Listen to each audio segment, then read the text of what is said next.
trabajos y esfuerzos que se han hecho alrededor del Valle del Mezquital es muy importante, ya que es un sitio donde hemos aprendido mucho y donde falta todavía aún mucho por hacer.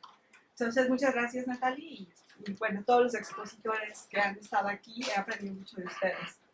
Ok, mi presentación es la diversidad microbiana oculta del Valle del Mezquital.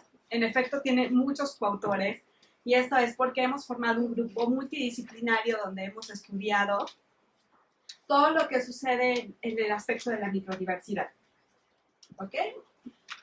Ok, bueno, a grosso modo, nada más como 2 puntos que nos encanta recalcar y son muy útiles en este aspecto, es que el Valle del Mezquital es una zona de riego de las más grandes a nivel mundial. Hablamos aproximadamente de 90,000 hectáreas, de las cuales están distribuidas principalmente en 2 distritos de riego, el 003 de Tula y el de Alfa-Jayuca, ¿no?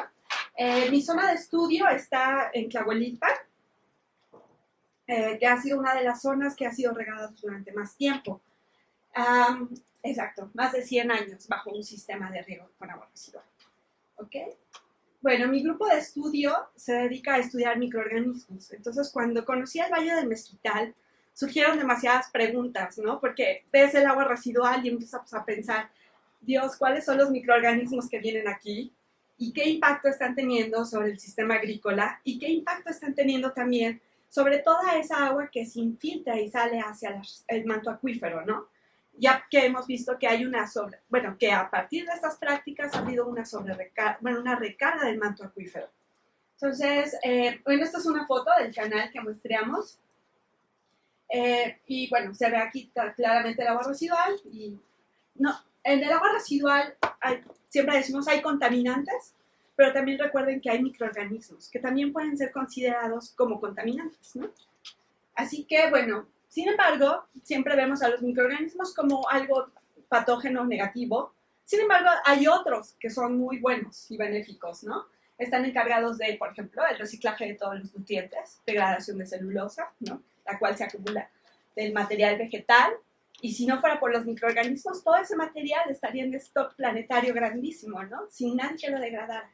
Entonces, los microorganismos se encargan de degradar este tipo de materiales, ciclar el nitrógeno, ciclar el fósforo, ciclar los metales. Son el stock biogeoquímico planetario, ¿no? Entonces, en verdad, sus funciones han sido seleccionadas a partir de 3.5 gigaños que llevan en el planeta. Por lo cual, pues, tienen una función muy relevante en la biogeoquímica planetaria. La otra, y es relacionada directamente con los cultivos, esto es una raíz, y todo lo que vimos tenido aquí es parte de los microorganismos de la rizósfera. Los microorganismos en la rizósfera apoyan a verificar su estatus nutricional y su estatus de salud, ¿no? Hacen factores de crecimiento, protegen de algunos patógenos y, por ejemplo, en el caso de los microorganismos, pueden también estar involucrados en una primera barrera de degradación de contaminantes, así como en una degradación que se encuentra en el bol, ¿no? En el suelo como tal. Ok, entonces, las preguntas más importantes que surgieron cuando empecé a trabajar con el Valle del Mezquital es, uno, primero, ¿qué microorganismos existen en el suelo y agua del Valle del Mezquital? Aunque muchos trabajos existen desde un punto de vista de cultivo, el cultivo solo nos permite ver menos del 1% de los microorganismos que existen realmente en la geósfera. Entonces, queríamos utilizar técnicas más sensibles, que esto es técnicas moleculares que nos permiten ver todo el esquema de microorganismos que hay y empezar a hacer un catálogo de todos los microorganismos para empezar a establecer líneas bases de esta biodiversidad microbiana. La otra, que va asociada con caracterizar e identificar estos microorganismos, es qué funciones importantes realizan, ¿no? Están ciclando más carbono, más nitrógeno, fósforo, ¿no? Todos esos elementos. O también están involucrados en la degradación de de contaminantes como pesticidas. Por ejemplo, ahorita vamos a ver metano, ¿no? Toda la generación que hay de metano como gas de efecto invernadero está siendo gran parte amortiguada por el subsuelo y sus microorganismos.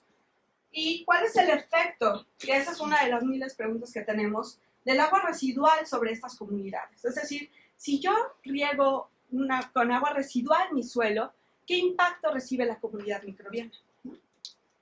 Así que, ok, lo que empezamos a trabajar fue empezamos a estudiar el sistema acuático, como el agua residual y después el agua subterránea. Para esto, utilizamos de modelo un pie de monte que está en Tlahuelilpan, que nos permite ir siguiendo el flujo que existe en el agua en aproximadamente 24 o 20 metros bajo la capa de suelo. Y lo que muestramos primero, obviamente, pues es nuestro input, ¿no? Nuestra entrada. El agua del canal residual. Y paralelamente, aquí en un paréntesis, también tomamos el agua que entra directamente al cultivo, ¿no? Para ver si en el transcurso del canal, cuando llega al cultivo, hay una modificación en la comunidad bacteriana, ¿no? Después, abajo del cultivo, a 24 metros, se instaló un piezómetro profundo, con el cual, con una polea y con un muestreador de este tipo, un Baylor, podemos obtener aproximadamente 3-4 litros de agua subterránea que está corriendo sobre este manto somero, ¿no? Después también, río abajo, como yendo hacia abajo, muestreamos algunos pozos locales y después al final muestreamos lo que es el manantial que se ha creado a partir de esta irrigación, el manantial de Sor Colorado. ¿Ok? La metodología que usamos fue prácticamente tomamos las muestras de agua, las filtramos por aproximadamente 0.22 micras, eso nos sirve para colectar todos los microorganismos. Por ejemplo, una bacteria es más o menos de 1 micrómetro. Después extrajimos todo el DNA metagenómico, amplificamos regiones específicas que sirven como huella de detección para bacteria y arquea, que es regiones del 16S rRNA, que es un RNA que está en todos los ribosomas. Entonces es un marcador universal, de los cuales ya hay bases muy cotejadas. Y después hicimos secuenciación mediante una secuenciación masiva, de tipo Illumina MySet, y después analizamos. Quiero, antes de empezar este análisis, es que este tipo de secuenciación nos permite capturar toda la diversidad que existe de los microorganismos. Sin embargo, no nos permite acercarnos a nivel especie. O sea, yo no puedo decir exactamente qué especie es, para eso yo necesitaría otro tipo de marcadores más específicos. Entonces, esto va a ir en pos de los resultados que les voy a mostrar. Ok, entonces, ¿qué obtuvimos? Primero empezamos con cuánto muestreamos. Y cuánto muestreamos quiere decir cuántas secuencias obtuvimos para nuestro análisis. Por ejemplo, para el canal, el Tlamaco-Yandó, obtuvimos aproximadamente 18,000 secuencias de DNA por ¿no? Después, el canal de irrigación, que da directo al cultivo, 13,000. El piezómetro profundo obtuvimos 34,000 y fue el mayor. Después de los pozos locales, 16,000 y manantial 27,000. Este es el promedio, porque hicimos varias repeticiones, ¿no? Aquí está la desviación estándar. Y entre ellos encontramos los números de géneros con el canal de irrigación y el canal de agua principal muy parecidos, 224, 225. Quiere decir que no hay un cambio radical en el número de géneros a través del paso del agua hasta su riego. Después, en el piezómetro, es decir, el subsuelo, sube fatalmente al doble casi, en 443 más o menos géneros tenemos bacterianos y de arqueas. Después, los pozos locales es un poco más sesgado, 284, y después en el manantial tenemos aproximadamente 300 nuevos géneros. ¿Cómo se hace esto? Para ver si estamos captando toda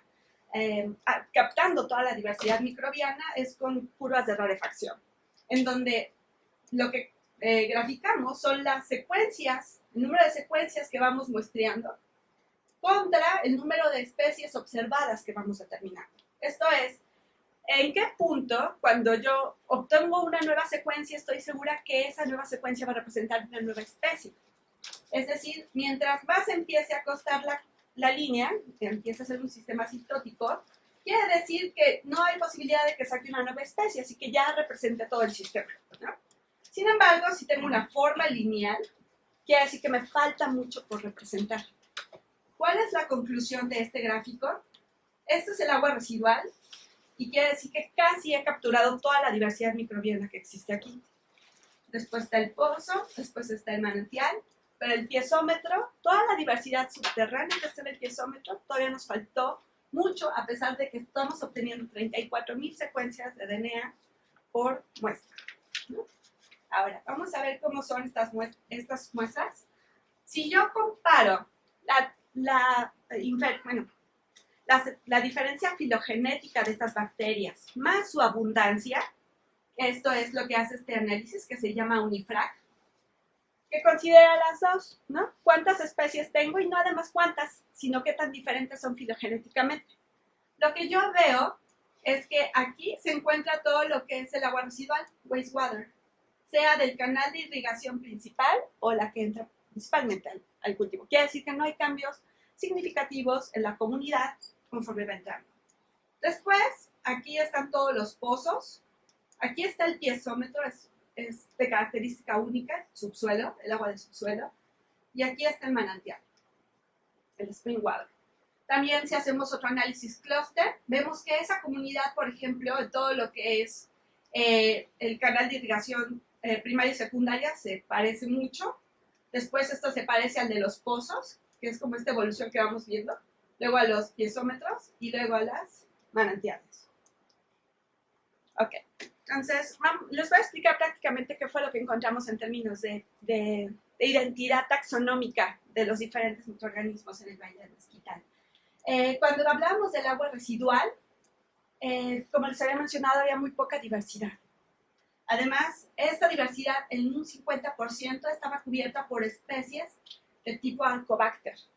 Tan solo un género llegaba a cubrir el 50% de la diversidad bacteriana que existe. Después teníamos, por ejemplo, Acinetobacter, que pertenece a los pseudomonales o a los pseudomonas, de un 7%. Y después están bacteroidetes, los bacteroides ST, que es un 5 al 6%. Todo lo demás que ven en abundancia relativa son pequeñas especies que se encuentran en muy pequeña proporción. Les puedo decir que si no bien estamos detectando especies, dentro de estos géneros se han detectado como patógenos humanos, ¿no? Entonces, principalmente tenemos ese tipo de composición y pues no es de sorprendernos, ¿no? Esta es la diversidad bacteriana en el subsuelo. A diferencia del canal, todo esto, para empezar, son secuencias que nunca pudimos afiliar a nada reportado. Es decir, hay 14% de nuestras secuencias, es una diversidad que aún no se puede afiliar a nada y de la cual no sabemos mucho, o nada, ¿no? En este caso. Después vemos que hay un montón la diversidad microbiana crece mucho más. También, por ejemplo, les puedo decir que estos grandes grupos que hay es un grupo candidato que se ha determinado como NC10, o sea, para empezar tiene hasta todavía nombre NC10, de los cuales no hemos podido aislar un representante, pero en cultivos enriquecidos sabemos que las bacterias de este grupo lo que hacen es unir el ciclo del carbono y del nitrógeno, es decir, que comen metano y a la par desnitrifican. Entonces, están removiendo todo el metano que se está creando en el subsuelo y paralelamente están pasando a nitrógeno gaseoso todo el nitrógeno que viene por lixiviación, por la sobrecarga de nitrógeno que tiene el sistema por riego con agua residual. Entonces, sí, esta fue una especie muy, muy inesperada, porque además tiene una fisiología muy, muy característica que crea su propio oxígeno intracelular, pero vive muy bien en sistemas anaerobios, ¿no? Empezamos a saber mucho de su fisiología. Entonces, estas especies están involucradas en mecanismos de remoción de nitratos, metanos, compuestos de carbono. Aún no sabemos cuál es su impacto, pero estamos precisamente estableciendo experimentos para conocerlo. ¿Por qué? Porque esto entonces es el mecanismo por el cual se va a limpiar el agua, ¿no? Después, bueno, lo que encontramos y fue de mucha alegría fue que las abundancias bacterianas encontradas en el agua residual disminuyen en el subsuelo. Por ejemplo, estas especies, Acinetobacter, Arcobacter, bacteroides, ya estaban al menos del 0.02%. Es decir, hay un efecto filtro, ¿no? En verdad del suelo, donde se están reteniendo todas las especies. En el pozo, no voy a decir mucho, porque lo único que se ve es que son muy variables, si los ven. También tenemos algunas partes del subsuelo donde no podemos identificar la comunidad microbiana. Y cada pozo tiene su diversidad, y eso tiene que ver con cómo manejan los pozos, ¿no? Cómo la gente los usa. Después de ahí ya voy a acabar con el manantial. El manantial tiene su diversidad microbiana está más o menos relacionada con estas abundancias relativas, y principalmente tenemos organismos fototróficos, ¿no? Microalgas y cianobacterias, ¿no? Entonces esas son muy buenas noticias. También tienen un grupo muy común, los Comonadaceae, que son especialistas también en degradación, pero también son muy representativos de sistemas aireados, entonces es normal encontrarlos en cuerpos o sistemas acuáticos. Y de nuevo volvemos a ver que no existe una representación de los organismos que venían fuertemente en el canal, ¿no? Disminuye todavía su proporción, ¿no? Entonces, las conclusiones y perspectivas de este trabajo en conclusiones, la diversidad de identidad microbiana cambia significativamente en el sistema acuático, ¿no? Las especies bacterianas dominantes en el agua residual van disminuyendo mediante su paso por el suelo y el subsuelo, lo que nos apoya en la teoría del sistema filtro del suelo, ¿no? Y existe una gran diversidad microbiana por conocer en el subsuelo, por eso titulé esto, ¿no? Como la diversidad microbiana oculta y que nos falta por descubrir, del Valle del Mezquital, y que muy probablemente está involucrada en la remoción de contaminantes. Las preguntas, porque todavía tenemos muchas más preguntas, es ¿cuáles son los microorganismos presentes en el suelo superficial? Es decir, exacto, si el suelo funcionó como este efecto filtro, tenemos que empezar a ver cuáles quedaron y en qué gradiente quedan. Y la otra es ver los microorganismos de la rizósfera de las plantas y ver cómo se afectan por el agua residual. Okay. Finalmente quiero agradecer todo el grupo de trabajo, a la doctora Blanca Prado y a la doctora Cristina Sieve por parte del Laboratorio de Ecología Ambiental y el grupo de Ecología Ambiental del Instituto de Geología, la doctora Luisa Falcón del Laboratorio de Ecología Bacteriana, del Instituto de Ecología, y bueno, aquí mi equipo y yo, es la foto reciente de los tamales, y somos el Laboratorio de Bioquímica y Microbiología Funcional en el Instituto de Geología.